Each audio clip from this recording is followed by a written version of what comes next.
Two young brothers went to a sleepover at their best friend's house, but by the following morning, they'd both been killed by a 14-foot African rock python. Despite criminal charges being brought forward, nobody would ever go to prison. In the summer of 2013, brothers Connor and Noah Barthe lived with their family in Campbellton, New Brunswick, Canada. Connor was 6 years old and his younger brother Noah was 4. The boys were described as absolutely inseparable. They loved animals, they loved being outdoors, and they were completely adored by their family and the community. On the 4th of August 2013, the boys spent the day with family friends on a local farm. They rode horses, they played with llamas, and they enjoyed what seemed like the most perfect summer day. That evening, the boys were invited for a sleepover at the apartment of one of their best friends. The apartment was located above an exotic pet store called Reptile Ocean, and it was owned by the friend's father, Jean-Claude Savoy. Jean-Claude was known locally for his love of exotic animals. Obviously, owning this exotic pet shop, he kept numerous reptiles and even operated what he described as a reptile zoo. Among the animals in his care was a 14-foot, 100-pound African rock python. The snake was being kept in a specially built enclosure inside the apartment. That night, Connor and Noah slept on a mattress in the living room while their friend slept in another bedroom. Sometime during the night, investigators believed that the python escaped from its enclosure. The snake had managed to access the building's ventilation system through an opening in the ceiling where a fan had been removed for maintenance.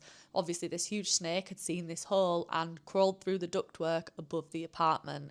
At some point, the ventilation duct collapsed under the python's weight because they are heavy. It was 100 pounds, and it caused the snake and sections of the ceiling to crash through into the living room where the boys were sleeping. The following morning at around 6:30 a.m, Jean-Claude discovered a horrific scene. He walked into the living room and he saw Connor and Noah dead.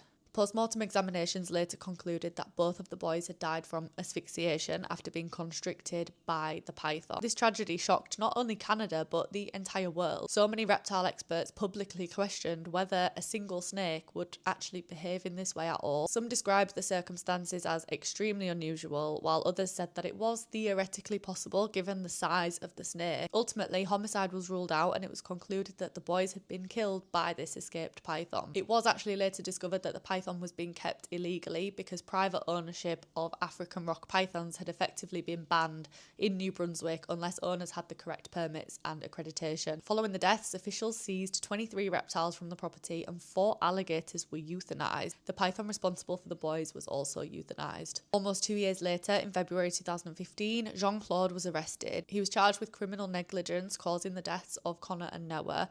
Prosecutors argued that he had failed to properly secure the python and had not taken reasonable steps to prevent it happening. But in November 2016, after a jury trial, Jean-Claude was found not guilty. He never served any time in prison. More than a decade later, the deaths of Connor and Noah Barthe remain one of the most shocking and unusual animal attack cases ever recorded. For many people, the question remains, how on earth could a 100-pound snake fall from a ceiling vent with nobody hearing it? Because nobody entered the room. Jean-Claude didn't hear this happen and run through and save the boys. It just happened silently, and the snake was able to kill 2 boys, one after the other, without one of them raising the alarm or any noise being made. It was very, very controversial. I feel like it still is very, very controversial. I would love to know what people think about that.